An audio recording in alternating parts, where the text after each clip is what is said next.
So how do you have multiple time zones on the Apple Watch? Let's talk about it. If you're new on this channel, make sure you subscribe so you don't miss videos like this one.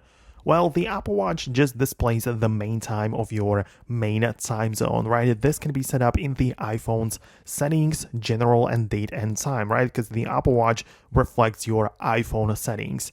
But to add more time zones to the Apple Watch, you can utilize the world clock feature. So on your Apple Watch, you have the World Clock app where you can track the time in different locations. When you tap on the list icon in the top left corner, you have the ability to see all of the locations or add another city that you want to keep track of, right? So you can literally just type in the name of the city and add it there.